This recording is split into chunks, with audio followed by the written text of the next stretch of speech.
My name's Ben. This is trainingforparkour.org, and this is the Falls training video. It's also known as ukemi. So we're pulling from a different discipline to help our parkour and to keep us safe. So in this lesson, we're going to learn how to fall and obviously not hurt ourselves. So the very first thing that we're going to go over is falling forward.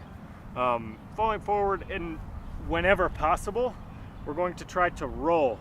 So whether we roll forward over our shoulder or whether we roll off to the side, the idea is to displace that energy, the energy of you falling forward, in another direction so that it doesn't hurt your arms or your legs since we're falling.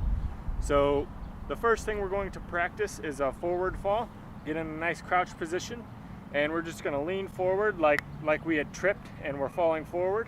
We're going to start from the ground level, and then we'll work our way up as we get more comfortable with the motion. But we're going to lean forward and then go into a forward roll to save our fall. So I'm leaning forward. At the last minute, I go into a nice soft roll. So the other type of forward roll is off to the side. We just practiced going over our shoulder into a regular roll, a regular parkour roll. But now we're going to practice going off to the side. And this is when you don't have quite enough forward momentum to really get your shoulder tucked and get your momentum onto your back. So we're going to, once again, get in a crouch, a nice crouch position, fall forward, and instead of trying to roll over the top, we're going to roll off to the side. The point of this isn't to look good. It's not supposed to be pretty. It's just supposed to break your fall so that you don't break your arms.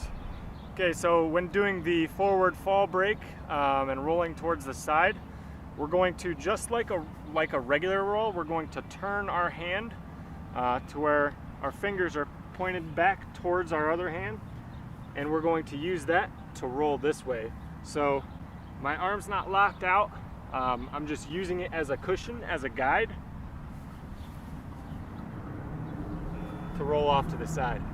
Okay, so let's go ahead and practice that a couple times on both sides. So rolling over the shoulder, rolling to the right, and rolling to the left. And we'll practice all of these from a nice low squatting position so that we really don't have that much momentum coming into it. All right, so now we're going to practice backwards falls. Very similar to forward fall. We want to take as much of the impact out of it, so we're going to go into a nice roll as much as possible.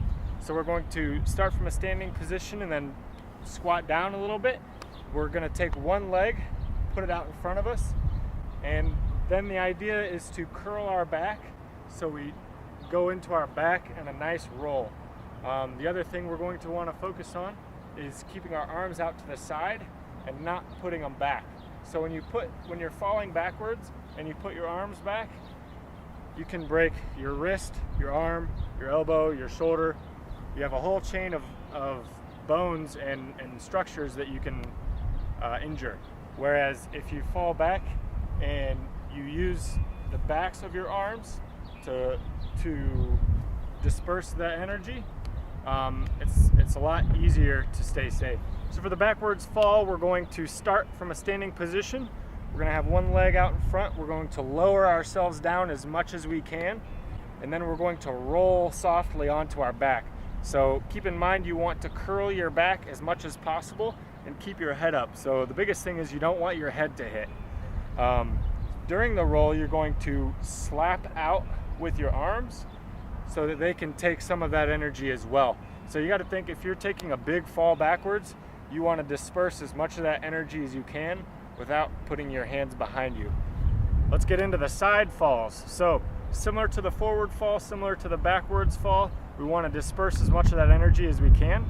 So from a standing position, we're going to take our inside leg, sweep it across, and when we fall, we're going to once again dip down as low as we can, and then arc our side, so we roll onto our side, slap with this hand, or slap with this arm, so that we can disperse as much of that energy out. So once again, we're not reaching for the ground, we're slapping it. So this will take some practice, and it'll take a little bit of time to get good at, but it can really save you if you do have some falls. All right, so here's the last exercise for our falls video. So we've practiced our backwards falls and now we're going to put that into application. So one area where we'll use that most likely is with a cat leap. So say we do a cat leap and we slip off, our hands slip off, you're going to fall backwards, and you really want to avoid putting your hands back and catching like that. So that's where this will come in handy. So just like over there, when we practice the backwards rolls in the grass, try to find a nice grassy spot. I got a nice concrete spot here, but try to find a nice grassy soft spot to start out with. All right, so we're going to get into a cat leap position. We're going to put one foot on the ground, lower one foot to the ground, and then let go with our hands and roll back just like we did on the grass. So I'm going to let go and then go back into our backwards fall roll like so. Notice I still slapped out with my hands. I did not put my hands behind me to catch me. I just slapped out to dissipate that energy. So let's practice that a couple times. All right, so now that we have that basic movement, we're going to practice it a little bit like it would actually happen. So for that, I've got some handy dandy rags here. They're actually my socks. You can use a t-shirt or rag, whatever. Put it on the edge of the wall. What this will do is it'll make it so that we can't get a good grip on the wall and we slip off like we would naturally if we did a cat leap and we couldn't quite hold on. So we're going to do a really small, really short cat leap into it and naturally slip off into our backwards fall roll. Remembering once again not to put your arms behind you. And here we go. All right, and that's the fall training video part 1. My name's Ben. This is trainingforparkour.org. Hopefully you found that helpful, and it should be able to save you down the road. So, see you in the next lesson.